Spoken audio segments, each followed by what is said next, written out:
अमला असंकलिठा ते हुंती परित संसारी। बोलिए भगवान महावीर पावन चरित गुरुदेव जी। बंधु मन वच काय भव सागर को तरण में करो हमारी सहाय। जिन शासन जिन वाणी सदा जयवंतो। श्रवण संग सदा अविचल मंगल हो। मुक्ति को प्राप्त श्रमण भगवान महावीर स्वामी, उनकी परम पावन कल्याणी भागवती वाणी वाचक प्रमुख श्री इंद्र भूति गौतम आदि गणधर भगवंत, युग प्रधानाचार्य परम पूज्य श्री सुधर्मा स्वामी जी महाराज, उनकी परम पावन पाठ परंपरा,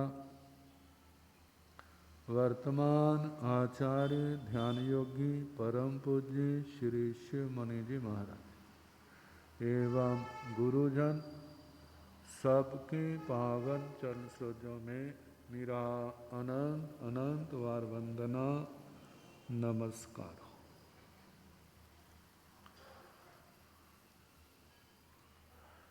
उपस्थित धर्म प्रेमी सज्जनों, माताओं तथा बहनों, 9 तत्वों में संवर तत्व, इसमें 5 ग्रुप और 5वां है चारित्र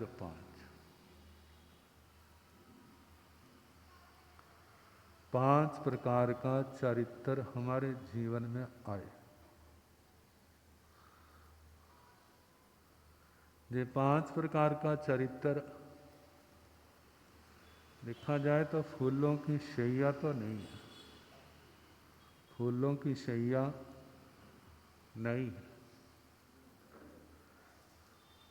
मेघ कुमार जी ने भी तो यही सोचा होगा कि साधु जीवन बड़ा आसान है, लेकिन एक ही रात में उनका भ्रम टूट गया।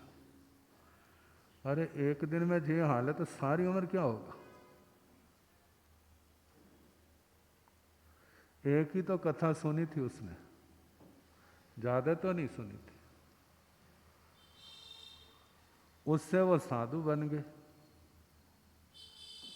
लेकिन साधु जीवन के आगे ऐसा होगा नहीं पता था। ऐसी बात भी नहीं है, क्योंकि जब माँ बाप से चर्चा होती है ना तो सारी बातें वहाँ पर हुई कि साधु जीवन ऐसा है ऐसा है ऐसा है। वो कहता है मेरे वास्ते कोई मुश्किल नहीं है, लेकिन एक ही रात में बस होगी उसकी। अगले दिन भगवान के पास आए, वो गिर रहे थे, भगवान ने ऐसे क्या कर लिया, संभाल लिया। जब पूर्व जन्मों की गाथा सुनाई और उसको जाति स्मरण ज्ञान हो गया, आंखों में आंसू आ गए। मैं कहाँ जा रहा था, संसार की घोर आग से निकला था, फिर उसके अंदर उसी के अंदर फंसने जा रहा। भला हो भगवान का जिन्होंने मेरे को संभाल लिया। पूर्व जन्म की करनी थी जो 2.5 दिन तक तपस्या की है। सोचो भला 2.5 दिन तक एक टांग के बाहर खड़े हो लोगे। चलो दोनों टांगों के बल से, दोनों टांगों के बल 2.5 दिन तक कहीं आना जाना नहीं, हिल तो लो, लेकिन 2.5 दिन तक एक ही स्थान पर खड़े रहना कितना जोर लगता है। एक जगह आसन में भी बैठते हैं ना तो कितनी बार करवटें बदलती हैं। तो 2.5 दिन तो बहुत ज्यादा है। कितना जोर लगाया उसने, इसके लिए कितना कोई उसका पूर्व जन्म का क्षोभशम होगा जिसके लिए आत्मा तैयार हुई। एक छोटे से खरगोश की जान बचाने के लिए 2.5 दिन तक 3 टांग के भार खड़ा रहा। और उसके लिए कितना मुश्किल होगा, उसका वेट कितना तो होगा भला। और उसके अनुसार, और इस अनुकंपा के कारण, इस तपस्या के कारण बहुत कर्म तोड़े थे। इस साधु जीवन के, धर्म के जीवन के बीज बोए थे। त्रियंच गति से छुटकारा हो गया। जब 2.5 दिन के बाद आग बुझी है, सारे चले गए, पैर सीधा करने लगे हैं, लेकिन वो तो सुन्न हो चुका था, सो चुका था, नीचे गिर गए। 3 दिन तक फिर क्या होते रहे, तड़पते रहे। कितनी वेदना, लेकिन सब समता से सहा। दुख तो आत्मा ने अनंत बार भोगे हैं, 7वीं नरक तक भी, निगोद तक भी, लेकिन उसके अंदर समता नहीं आई। जब समता आ जाएगी, संतोष आ जाएगा, उस समय कर्मों की महानिर्जरा होती है। उसको पाने के लिए ही जो सारे प्रयास, साधनाएं, जप, तप, नियम, व्रत, सामायिक, संबर, जो कुछ भी किया जाता है, सेवा आदि, क्या प्रयोजन होना चाहिए? हमारा क्षोभशम जागृत हो, हमारा क्षोभशम प्रबल हो, हमारे जीवन में जे तत्व प्रकट हो। जब तक जे साधुता प्रकट नहीं होगी, इस संसार को पार कैसे किया जा सकता है? संभव नहीं है। जब संभल गए, भगवान से प्रार्थना की, भगवान मेरे को दोबारा दीक्षा दो। दीक्षा के बाद कहा, आज के बाद इन आंखों को छोड़ करके बाकी सारा शरीर संघ की सेवा के लिए समर्पित है। 11 अंगों का अध्ययन किया, 12 भिक्षु प्रतिमाओं की साधना की, गुण रतन संवत्सर तप, जो घोर तपस्या है 16 महीने की, उसका भी आराधन किया। पहले महीने एकांतर चौविहार उपवास, दूसरे महीने बेले बेले, तीसरे महीने तेले तेले, चौथे महीने चौले चौले, 5वें महीने पंजोले पंजोले, ऐसे बढ़ते बढ़ते 16वें महीने 16 व्रत चौविहार, फिर उसके बाद पारना करके 16 व्रत, फिर पचकले। कितना आत्म बल उनका जागा। जानते हैं तपस्या पानी वाली की अपेक्षा बिना पानी वाली करनी क्या होती है? मुश्किल होती है। आप सोचो, वाला करते हैं ना, जब एसिड पड़ जाता है तो क्या दशा होती होगी? उनके भी तो पड़ता होगा, ऐसा तो नहीं पड़ता होगा, लेकिन वो सब दशाओं को समता से सहन करते थे। गर्मियों में चौविहारी उपवास है, गर्मी बहुत, गला कैसे सूखता है। देखो, खाते पीते समय पर पानी ना पिया जाए तो गला सूखने लगता है। तो सर्दियों में, गर्मियों में जब इतने इतने व्रत लगातार करेंगे, पारने का केवल 1 दिन है, उसमें क्या खा लेंगे? अगले दिन फिर व्रत शुरू हो जाते हैं। कितनी समता, कितना धैर्य, धन्य है वो आत्माएं। जब वह तप पूर्ण हुआ, भगवान के चरणों में निवेदन किया, फिर उसके बाद व्रत, बेले तेले, चौले पंजोले, 7, 15 मास खमन आदि तपस्याएं करते जा रहे। जब संयम के 12 साल पूर्ण होने को 1 महीना रह गया है, तो धर्म जागरणा करते जो ख्याल आया, इस शरीर से जो लाभ उठाना था वो उठा लिया। अब यदि भगवान की आज्ञा मिले तो मैं संथारा कर लूं। सुबह भगवान के चरणों में आए हैं, वंदना की, कुछ कहने लगे तो भगवान ने कहने से पहले सारी बात उनको सुना दी। कहते ठीक है ना? कहते हाँ भगवान, आपसे क्या छिपा है, मेरी आज्ञा है। सबसे खिमत खमोड़ा किया। मैं इस संग में कितनी देर रहा, मेरे द्वारा किसी की आत्मा आहत हुई हो तो मैं मन वचन काया से सबसे क्षमा याचना करता। मेरे व्रतों में, मेरी तपस्या में किसी प्रकार का दोष लगा हो तो मैं उसका भी परिकमामी, निंदामी, गरिहामी, अपाणंग बोसिरामी।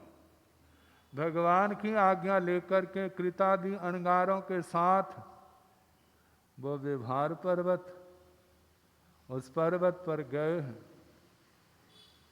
सारी प्रतिलेखना आदि की, बाहर की दिशा की जगह की प्रतिलेखना की और उसके बाद सारी निंदना आलोचना करके पुण्य महाव्रतों को ग्रहण करके आजीवन चारों आहार का त्याग कर दिया और पादपोपगमन संथारा ले लिया।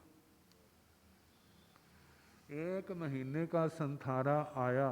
अंतिम समय आयुष्य कर्म के समाप्त होने पर आत्मा भव पूर्ण कर। स्थविरों ने देखा मेघ अणुगार जी जा चुके। अपनी ध्यान किया, शरीर को बुसराया,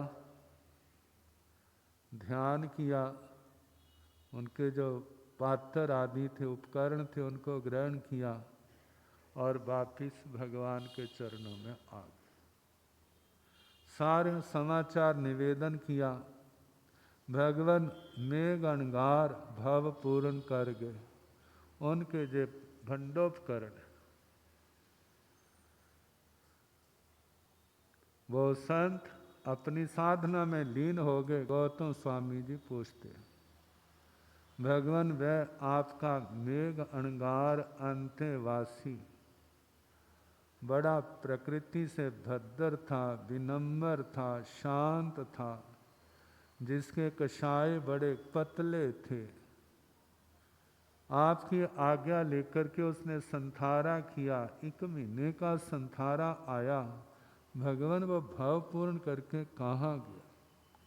भगवान ने सारा बताया कि उसको 12 साल का संयम आया, 11 अंगों का अध्ययन किया, 12 भिक्षु प्रतिमाओं की आराधना की, गुण रत्न संवत्सर का आराधन किया और अंतिम समय जब भाव पूर्ण किया तो 22 में देवलोक में 33 सागरोपम की आयु का वो देवता बना। भगवान भावपूर्ण कह करके कहाँ जाएगा? महाविद्य क्षेत्र में मनुष्य जन्म लेगा, पुनः प्रतिबोध पाएगा, फिर संयम ग्रहण करेगा और संयम और तप की आराधना साधना के द्वारा कर्म क्षय करके केवल ज्ञान, केवल दर्शन पाके सिद्ध गति को जाएगा।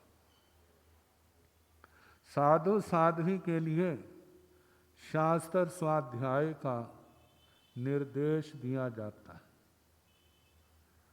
श्रावक श्राविकाएं भी अपना ज्ञान परिपक्व करने के लिए अभ्यास करें, क्योंकि ज्ञान हमारे प्राण है। ज्ञान है तो हमारी सम्यक तो शुद्ध होगी। ज्ञान है तो भावों पर ध्यान जाएगा, संयम की ओर ध्यान जाएगा। जिसके पास ज्ञान नहीं वह संयम कैसे पालेगा? ये भगवान के सूत्रों के वचन है। शास्त्र स्वाध्याय भगवान की आगम वाणी, जितना अध्ययन, वाचना, पृच्छना, परिवर्तना, अनुप्रेक्षा, धर्म कथा, ये हमारी आत्मा में जैसे शरीर में खून है ना, ऐसे स्वाध्याय होना चाहिए। भगवान के श्रावकों का वर्णन आता है, इतना उनका स्वाध्याय, इतना ज्ञान, तत्व चर्चा में निपुण, देवता भी उनको धर्म चर्चा में जीत नहीं सकते थे। कुंड कौलिक का दृष्टांत हमारे सामने आता है। तो जे ज्ञान बिना अभ्यास के थोड़ा आया। इसको पाने के लिए संसार के सुख सुविधाओं से विमुख होना पड़ता है। ये नहीं है कि संसार के सुख भी भोगते रहें और हम धर्म भी करते रहें। धर्म ध्यान में दृढ़ता, परिपक्वता, निर्मलता, जितना हमारा त्याग, विराग, ज्ञान बढ़ेगा, हमारी भावनाएं निर्मल होगी, संबर और निर्जरा भी क्या होंगे, उतने ज़्यादा बढ़ते जाएंगे। तभी ये संसार सीमित होगा, अन्यथा कैसे होगा। तो वो 5 प्रकार का चरित्र जो इस आत्मा को संसार से पार करेगा, जिसका आलंबन लेके आत्मा संसार सागर को पार करेगी। जब शास्त्रों को सुनते हैं, पढ़ते हैं, विचार करते हैं, तो पहली बात आई थी सब कुछ नश्वर है। दूसरी बात आई थी जब कर्मों का उदय आएगा, बुढ़ापा आएगा, मृत्यु आएगी, तो उस समय इस आत्मा की धर्म को छोड़ करके इसकी रक्षा करने वाला कोई भी नहीं होगा। कहते धर्म करेंगे तो क्या हमें मृत्यु छोड़ देगी? कहा मृत्यु तो नहीं छोड़ देगी, लेकिन धर्म के कारण से आपको समाधि होगी। जहाँ भी समाधि होगी और मृत्यु के बाद भी क्या होगी, समाधि होगी। जमदूतों के चक्कर में नहीं पड़ोगे। उनके चक्कर में कौन पड़ते हैं? जिनके जमदूतों वाले काम होते हैं, पशुओं वाले काम होते हैं, सिंगों वाले जैसे लोग होते हैं ना, वो कौन है? पशु है। जैसे उनके जीवन में विवेक नहीं, विवेक ना होने के कारण से उनका खान पान अच्छा नहीं, ऐसा ना होने के कारण से फिर उनकी वही दशा होती है, उनको वही लेने आते हैं। जब इंसान होकर के भी पशुओं वाले काम करता है, राक्षसों वाले काम करता है, ना खाना अच्छा ना पीना अच्छा, तो मरने के बाद क्या होगा उनका? वही लोग लेने के लिए आएंगे। कहीं चला जाए, मानो जिसका कर्म अच्छा नहीं वो स्वर्गों में भी चला जाए ना, तो उसको भी वहाँ शांति। कहते स्वर्गों में शांति क्यों नहीं होगी? कहते अंदर शांति है तो बाहर शांति है, अंदर शांति नहीं है तो बाहर भी शांति नहीं है। आपने कितनी बार सुना होगा वो मृगा पुत्र जो विपाक सूत्र में आता है, राजकुल में जन्मा है, लेकिन उसकी दशा क्या है? आंखों से आंखें ही नहीं है, दिखने की बात तो दूर रही, केवल निशान मात्र, कानों से सुनता नहीं, जबान से बोला नहीं जाता, नासिका केवल निशान मात्र है, हाथ पांव भी क्या है? निशान मात्र है, न चल सकता है न बैठ सकता है, और शरीर में हर समय दाह ज्वर रहता है। आज की भाषा में शरीर में इतना पित्त पड़ा हुआ है, एसिड है, सारा जहर का रूप, जो खाता है सारा जहर बन जाता है और बार वोमिटिंग हो जाती है और उसी को खाने लग जाता है। जन्मा कहाँ है? राजकुल में। क्या कमी है वहां पर? उसके क्या कमी है? केवल पुण्य की कमी है, पाप का प्रभाव है। राजकुल में आके उसको शांति नहीं है। ऐसे मानो देवलोक में कोई पुण्यहीन चला जाए तो उसकी क्या दशा होती है? उसकी भी दशा अच्छी नहीं होती। हीन भावना हर समय जलता रहता है, अपने पास कुछ है नहीं, दूसरों की संपत्ति को देख करके जलता रहता है, हाय इनके पास क्यों है, मेरे पास क्यों नहीं है। आत्म समाधि नहीं, जैसे अंदर पट्टा जल रहा हो अग्नि का। क्यों है? क्योंकि उसके पास पुण्य कर्म नहीं है, पाप कर्म है। पाप कर्म कहीं चला जाए उसको शांति से नहीं बैठने देगा। जहर खाने के बाद कोई एसी वाले कमरे में लेट जाए तो नींद आ जाएगी भला? नींद तो आएगी कौन सी भला? क्या उसको चैन होगी? नहीं। क्यों? क्योंकि अंदर जहर। और जिसका शरीर स्वस्थ है वो धूप में भी पड़ जाए थका हुआ तो वहाँ पर भी उसको गहरी नींद आ जाएगी। क्यों? क्योंकि वह स्वस्थ है, उसके अंदर जहर नहीं है। ऐसे जो पुण्यवान व्यक्ति है, जिसने तप किया है, धर्म किया है, जो वह नरक में भी चला जाएगा ना तो नरक भी स्वर्ग बन जाएगा। इसलिए कहा जाता है वो लोग जंगल में भी बैठते हैं तो मंगल बन जाता है, और भाग्यहीन बढ़िया से बढ़िया स्थान पर भी क्यों ना बैठ जाए, वो भी क्या बन जाता है, शमशान भूमि बन जाती है। क्यों? क्योंकि वहाँ का पुण्य खत्म हो गया। इसलिए कहा जाता है अपने जीवन को सुधारें, जो धर्म को छोड़ करके और कोई हमारा शरणा नहीं है। धर्म का शरणा मतलब, इसका मतलब है हम धर्म की आराधना करें, अपने आप को मर्यादा में लाएं, हम पाप का त्याग करें और इन नियमों का आजीवन पालन करने का पूर्ण प्रयास करें। प्रयास करेंगे तो धर्म हमारा रक्षक होगा, जो हमारी शरण होगी, इस आत्मा के ऊपर पाप का कोई प्रभाव नहीं होगा। समय हो गया है, बाकी कल जैसी